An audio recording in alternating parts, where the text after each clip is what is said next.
Friends, welcome to Jasna's kitchen. അപ്പോൾ എല്ലാവർക്കും സുഖമാണെന്ന് വിശ്വസിക്കുന്നു. ഞാനിന്ന് ചെയ്യാൻ പോകുന്നത് ഒരു മാംഗോ സ്മൂത്തിയാണ്. അപ്പോൾ നമ്മൾ വീട്ടിലുള്ള സാധനങ്ങൾ തന്നെ വെച്ച് നമുക്ക് അടിപൊളിയായിട്ട് ചെയ്യാൻ പറ്റുന്ന ഒരു മാംഗോ ജ്യൂസാണിത്. മാംഗോ സ്മൂത്തി എന്ന് പറയാം, കാരണം ഇത് നല്ല തിക്കാണ്. അപ്പോൾ നിങ്ങൾക്ക് ജ്യൂസ് ആക്കണമെന്നുണ്ടെങ്കിൽ ഇത് കുറച്ചുകൂടെ ഒന്ന് ലൂസാക്കി എടുത്താൽ മതി.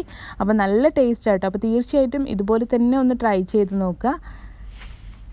അപ്പോൾ ഇതിന് വേണ്ടി നന്നായിട്ട് പഴുത്ത മാമ്പഴം ഞാൻ എടുത്തിട്ടുണ്ട്. അപ്പോൾ ഇത് ഏത് മാമ്പഴമാണെന്നൊന്നും എനിക്കറിയില്ല, പക്ഷെ നല്ല സ്മെല്ലുണ്ട്, നല്ല ടേസ്റ്റ് വേണം കഴിക്കാൻ. അപ്പോൾ നല്ല മധുരമുള്ള മാമ്പഴം കേട്ടോ. അപ്പോൾ ഇതൊന്ന് നന്നായി തൊലിയൊക്കെ കളഞ്ഞെടുക്കുക.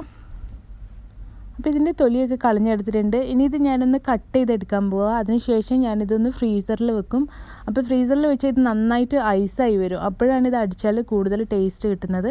അപ്പോൾ നിങ്ങൾക്ക് ബാക്കിയുള്ള മാമ്പഴം ഉണ്ടെങ്കിൽ ഇതുപോലെ സൂക്ഷിച്ച് വെച്ചാൽ നമുക്ക് ആവശ്യത്തിന് എടുത്ത് ഇതുപോലെ ജ്യൂസ് ആക്കാനും പറ്റും. അപ്പോൾ ഞാനിതൊന്ന് ആദ്യം ഫ്രിഡ്ജിൽ വെക്കുകയാണ്. ഫ്രിഡ്ജിലെന്ന് പറഞ്ഞാൽ മേലെ ഫ്രീസറിൽ തന്നെ ഇത് സൂക്ഷിക്കുക കേട്ടോ. പിന്നെ ബാക്കി നിങ്ങൾക്ക് ഇതുപോലെ മാമ്പഴം സീസണിൽ കിട്ടുകയാണെങ്കിലൊക്കെ ഇതുപോലെ ഫ്രോസൺ ആക്കി വെച്ചാൽ പിന്നെ നമുക്ക് ആവശ്യത്തിന് ഇതുപോലെ എടുത്ത് ജ്യൂസ് ആക്കാൻ പറ്റും. അപ്പോൾ ഇത് നന്നായിട്ട് ഐസായി വന്ന മാമ്പഴമാണ്. അപ്പോൾ ഞാനിപ്പോൾ 2 മണിക്കൂറേ വെച്ചിട്ടുള്ളൂ കേട്ടോ. അപ്പോൾ നല്ല ഐസായിട്ടൊന്നുമില്ല. ഇനി ഞാനിതിലേക്ക് 1 കപ്പ് തൈര് ചേർത്ത് കൊടുക്കുകയാണ്. ഇത് പുളിയില്ലാത്ത തൈരാണ് ചേർത്ത് കൊടുക്കുന്നത്. അപ്പോൾ പുളിയില്ലാത്ത തൈര് തന്നെ ചേർത്ത് കൊടുക്കാൻ ശ്രമിക്കുക കേട്ടോ. പുളിയുള്ളത് ചേർത്താൽ അത് മാമ്പഴത്തിൻ്റെ രുചിയൊന്ന് മിക്സായി പോവും. അപ്പോൾ അതിൻ്റെ ആ മധുരമൊക്കെ അതുപോലെ കിട്ടണമെങ്കിൽ പുളിയില്ലാത്ത തൈര് തന്നെ ചേർത്ത് കൊടുക്കുക. ഇതിലേക്ക് ആവശ്യത്തിനുള്ള പഞ്ചസാര കൂടെ ചേർത്ത് കൊടുക്കുക. ഇനി നമുക്ക് വേണ്ടത് കുറച്ച് ഐസ് ക്യൂബ്സ് ആണ്. അപ്പോൾ ഞാനിതിലേക്ക് കുറച്ച് ഐസ് ക്യൂബ്സും കൂടെ ചേർത്ത് കൊടുക്കുന്നുണ്ട്. അപ്പോൾ നിങ്ങൾ മാങ്ങ നന്നായിട്ട് ഐസായി കിട്ടുകയാണെങ്കിൽ പിന്നെ ഐസ് ക്യൂബ്സ് ചേർക്കേണ്ട ആവശ്യമില്ല കേട്ടോ. അതുപോലെ പാലും ഐസാക്കി എടുക്കുന്നുണ്ടെങ്കിൽ പിന്നെ അതായിരിക്കും നല്ലത്.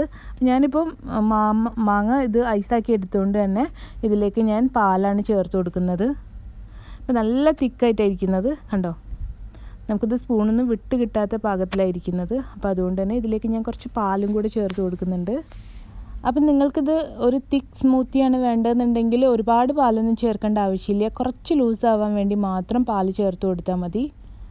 അപ്പോൾ അത് നിങ്ങൾ അരച്ച് വരുമ്പോൾ തന്നെ നിങ്ങൾക്ക് മനസ്സിലാവും കേട്ടോ. അപ്പോൾ ഇതാ ഈ ഒരു തിക്കിലാണ് ഞാൻ എടുത്തത്. പക്ഷേ ഇതൊന്നുകൂടെ കുറച്ചുകൂടെ ഒന്ന് പാൽ ചേർത്ത് മിക്സ് ചെയ്ത് കൊടുക്കാം. ഇതിലേക്ക് ആവശ്യത്തിനുള്ള പാലൊക്കെ ചേർത്ത് മിക്സ് ചെയ്ത് കൊടുത്തിട്ടുണ്ട്. ഇനി ഞാനിതൊന്ന് സർവിങ് ഗ്ലാസ്സിലോട്ട് ഒഴിച്ചു കൊടുക്കുകയാണ്. കണ്ടോ, ഈ ഒരു തിക്നെസ്സിൽ എടുക്കുക കേട്ടോ. അപ്പോൾ ഇത് ഒരു 3/4 ഭാഗമാവുന്നവരെ നമുക്കിതൊന്ന് ഒഴിച്ചു കൊടുക്കാം. ഇനി നമുക്കിതിലേക്ക് കുറച്ച് ഐസ്ക്രീം ചേർത്ത് കൊടുക്കാം. അപ്പോൾ വാനില ഐസ്ക്രീം ഉണ്ടെങ്കിൽ അത് തന്നെ ചേർത്ത് കൊടുക്കുക കേട്ടോ. ഇപ്പോൾ എൻ്റെ കയ്യിൽ വാനില ഐസ്ക്രീം ഇല്ല. അപ്പോൾ ഞാൻ മാംഗോയുടെ തന്നെ ഐസ്ക്രീം ചേർത്ത് കൊടുക്കുകയാണ്.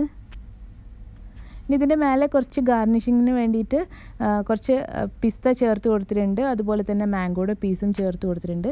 അപ്പോൾ നല്ല ടേസ്റ്റി ആയിട്ടുള്ള ഒരു അടിപൊളി സ്മൂത്തി ആട്ടോ ഇത്. അപ്പോൾ തീർച്ചയായിട്ടും നിങ്ങളൊന്ന് ട്രൈ ചെയ്ത് നോക്കുക. ഇഷ്ടമായിട്ടുണ്ടെങ്കിൽ നിങ്ങളുടെ അഭിപ്രായങ്ങൾ കമൻ്റായിട്ട് കൊടുക്കുക. അതുപോലെ വീഡിയോ ഷെയർ ചെയ്യാനും കമൻറ്റ് ചെയ്യാനും ലൈക്ക് ചെയ്യാനും മറക്കരുത് കേട്ടോ. പുതിയൊരു വീഡിയോ ആയിട്ട് വീണ്ടും വരുന്നതാണ്. അതുവരേക്കും bye bye. Thank you for watching Jasna's kitchen.